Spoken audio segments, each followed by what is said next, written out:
भारताचे पहिले कृषी मंत्री डॉक्टर पंजाबराव देशमुख यांची आज 27 डिसेंबर रोजी जयंती आहे। याच दिवसाचं औचित्य साधून शंखनाद कृषी समृद्धी हे नवे चॅनल आम्ही प्रेक्षकांसाठी घेऊन येत आहोत। या चॅनलला प्रारंभ करताना पंजाबराव देशमुख यांच्या जीवनातील काही घटना, पंजाबराव देशमुख यांच्या जीवनातील काही आठवणी आम्ही तुम्हाला सांगणार आहोत। नमस्कार, मी देवनाथ आणि आपण बघत आहात शंखनाद कृषी समृद्धी। 27 डिसेंबर 1898 रोजी अमरावती जिल्ह्यातल्या पापड या गावामध्ये एका शेतकरी कुटुंबात त्यांचा जन्म झाला। त्यांचे तसे मूळ आडनाव कदम असे होते। गावातील देशमुखीमुळे त्यांना देशमुख या नावानेच पुढे प्रसिद्धी मिळाली। कृषी शैक्षणिक क्षेत्रात पंजाबराव देशमुख यांचं कार्य मोठं आहे। अभियांत्रिकी पदवी, पदविका तंत्रनिकेतन, कृषी महाविद्यालय, वैद्यकीय महाविद्यालय अशा अनेक शैक्षणिक संस्थांच्या माध्यमातून पंजाबरावांनी शैक्षणिक क्षेत्रामध्ये मोठं योगदान दिलं। शेतकरी कुटुंबातील जन्म आणि पंजाबरावांचे वडील शामराव देशमुख हे शेती करत असत, त्यामुळे पंजाबरावांना बालपणापासूनच शेतीमधील खडानखडा माहिती होती। त्याचाच फायदा त्यांच्या कृषी मंत्री पदाच्या कार्यकाळात झाला आणि पापड या गावामध्ये त्यांनी शिक्षण घेतलं। 3री पर्यंत शाळा आहे पापड या गावामध्ये। भाऊसाहेबांनी अर्थातच पंजाबरावांनी पुढचं शिक्षण चांदूर या गावात केलं आणि त्यानंतर कारंजा लाड येथेही त्यांनी शिक्षण घेतलं। अशा अनेक अडचणींना तोंड देऊन 1918 ला ते 10वी उच्च श्रेणीमध्ये पास झालेत। त्याच वर्षी त्यांनी पुण्याच्या फर्ग्युसन कॉलेजमध्ये प्रवेश घेतला। येथील शिक्षण पूर्ण केल्यानंतर पुढील शिक्षणासाठी लंडनला जाणे त्यांचे स्वप्न होते। त्यांनी ते उराशी मनाशी खुणगाडच बांधली होती की आता आपल्याला पुढचं शिक्षण हे लंडन वरून करायचं आहे, म्हणजे इंग्लंड वरून करायचं आहे।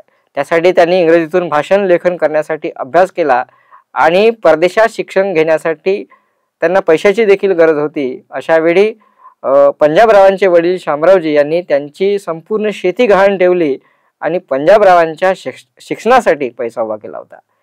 21 ऑगस्ट 1920 रोजी पंजाबराव देशमुख हे बोटीने इंग्लंडला गेले।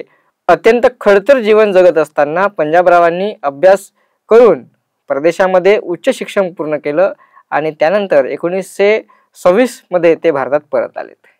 दुसऱ्याच वर्षी 1927 मध्ये त्यांचा विवाह झाला। मुंबईच्या एका सोनार जातीतील विमलाबाई वैद्य यांच्याशी त्यांचा विवाह झाला। हा विवाह त्या काळी गाजला देखील होता। त्याचे कारणही विशेष तसेच होते, कारण यासाठी की आंतरजातीय विवाह त्यांनी त्या काळात केला होता। त्यामुळं विदर्भात विशेषतः मराठा समाजामध्ये खळबळ उडाली होती। पंजाबराव हे मुळातच सत्यशोधकी आणि समतावादी विचार सरणीचे होते, त्यामुळे त्यांच्या आयुष्यामध्ये जात धर्म या शब्दाला थारा नव्हती। पण त्या काळाचा समाज हा आजच्या काळापेक्षा कितीतरी कर्मठ आणि धर्मभोळा होता। त्यामुळे अब्रूला चिटकून असलेल्या अशा समाजामध्ये त्यांना विरोधी झाला। त्या काळी अस्पृश्यता आणि अघोरी कर्मकांड यांचे स्तोम माजले असताना कुणी आंतरजातीय विवाह करणं हे समाजाला पटणारे नव्हते। अशा स्थितीही कोणतीही तमा न बाळगता पंजाबरावांनी विवाह केला। 1920 चा एक काळ होता, ज्या काळामध्ये कापूस बाजारामध्ये मंदीची प्रचंड अशी लाट होती। कापसाचा भाव 250 रुपयाहून 25 रुपयावर आला होता। त्यापूर्वीच्या 1918च्या दुष्काळाने देखील शेतकरी आधीच संकटात सापडला होता। सावकार कोर्टात डिक्री मिळून शेतकऱ्यांच्या घरातील भांडी कुंडी, बैल, म्हशी म्हणजे पाळीव प्राणी जप्त करून त्रास देऊ लागले होते। या पार्श्वभूमीवर देखील पंजाबरावांनी कर्ज लवाद बिल मांडलं होतं। कर्जफेडीचे सुलभ हप्ते शेतकऱ्यांच्या हिताचा एक चाणाक्ष विचार करून हे भाऊसाहेबांनी अर्थातच पंजाबरावांनी मांडलं आणि शेतकऱ्यांना अस्मानी, सुलतानी, सावकारी संकटातून बाहेर काढण्याचे काम पंजाबरावांनी केले। अर्थातच शेतकऱ्यांना अभय देण्याचे काम त्यांनी केले। वराडातल्या हजारो कर्जपीडित शेतकऱ्यांना या लवादाचा फायदा झाला आणि कर्जदार शेतकऱ्यांची 90% शेती वाचली।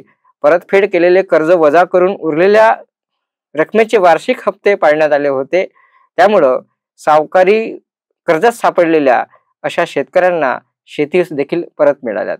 शेतकऱ्यांच्या कर्जमुक्तीचा एवढा अद्भुत प्रयत्न अन्य कुठेही झाला नाही। मात्र या विधेयकासाठी पंजाबरावांनी जे आपले सर्वस्वपणा लावले होते, त्यामुळं ते साध्य झाले। म्हणूनच त्यांना कृषी क्रांतीचे जनक देखील म्हटले जाते। आपल्याकडे त्या काळातही अनेक शेतकरी नेते होते, परंतु शेतकऱ्यांचे अश्रू पुसणारे, खऱ्या अर्थाने त्याची व्यथा समजून घेणारे मोजकेच नेते होते. त्यातील एक पंजाबराव होते. विदर्भामध्ये शिक्षणाचा प्रसार व्हावा यासाठी त्यांनी 1931 मध्ये श्री शिवाजी शिक्षण संस्थेची स्थापना केली. या संस्थेच्या माध्यमातून पश्चिम विदर्भात म्हणजेच अमरावती विभागामध्ये अंदाजे जवळपास 1000 शाळा त्यांनी महाविद्यालय, अभियांत्रिकी, तंत्रनिकेतन, कृषी, वैद्यकीय अशी महाविद्यालय स्थापन केली आणि शैक्षणिक क्षेत्रामध्ये मोठे योगदान दिले. तत्कालीन राष्ट्रपती डॉक्टर राजेंद्र प्रसाद यांनी 1950 मध्ये सार्वजनिक विद्यापीठाची स्थापना केली होती. त्याच वर्षी पंजाबराव देशमुखांनी 7 महाविद्यालय स्थापन केली. हा एक मोठा त्यांनी शैक्षणिक कार्यात दिलेला योगदान आहे. आणि भारत जेव्हा स्वातंत्र्य झाला आणि स्वातंत्र्यानंतर पंडित जवाहरलाल नेहरू यांच्या नेतृत्वाखाली जे पहिलं सरकार स्थापन झालं, त्या पहिल्या सरकारमध्ये डॉक्टर पंजाबराव देशमुख यांना कृषी मंत्री हे पद मिळाले आणि ते देशाचे पहिले कृषी मंत्री ठरले. पंजाबराव देशमुख हे खऱ्या अर्थाने शोषितांचे, शेतकऱ्यांचे तारणहार होते. 1952 ते 1962 या काळामध्ये ते कृषी मंत्री होते. त्यांनी या काळामध्ये कृषी आणि शेतकऱ्यांसाठी क्रांतिकारी निर्णय घेतलेत. म्हणूनच त्यांना पंजाबचे शेतकरी, पंजाब का दादा पंजाबराव असे संबोधत होते.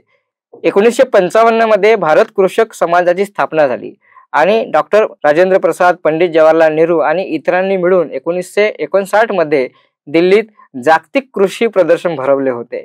आज आपल्याकडे सर्वत्र कृषी प्रदर्शन बघायला मिळतात, पण स्वातंत्र्यानंतर हे मोठे आणि जागतिक लेवलचे कृषी प्रदर्शन भरवण्याचं काम देखील पंजाबरावांनी केलं होतं. यामध्ये अनेक संस्था त्यामध्ये दाखल झाल्या होत्या. कृषी क्रांतीचा हा उषाकाल होईल असाच विश्वास त्यावेळी शेतकऱ्यांमध्ये निर्माण झाला.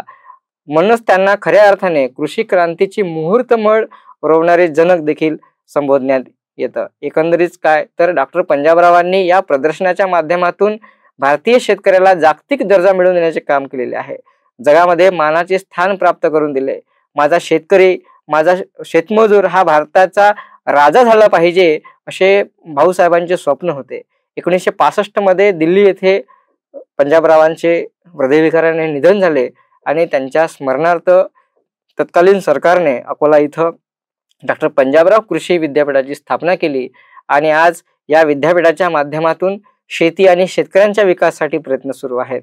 शंखनाद कृषी समृद्धी या चॅनलच्या माध्यमातून आम्ही देखील कृषीतील यशोगाथा, प्रयोगशील शेती आणि शेतकऱ्यांच्या कथा, कृषी हवामान आणि शेती संदर्भातील समस्या आम्ही घेऊन येणार आहोत. पुन्हा भेटूया एका नवीन विषयासह. तोपर्यंत नमस्कार. आणि कृषीतील नवनवीन यशोगाथा बघण्यासाठी तुम्ही हा आमचा चॅनल शंखनाद कृषी समृद्धी लाईक, सबस्क्राईब करायला विसरू नका. धन्यवाद.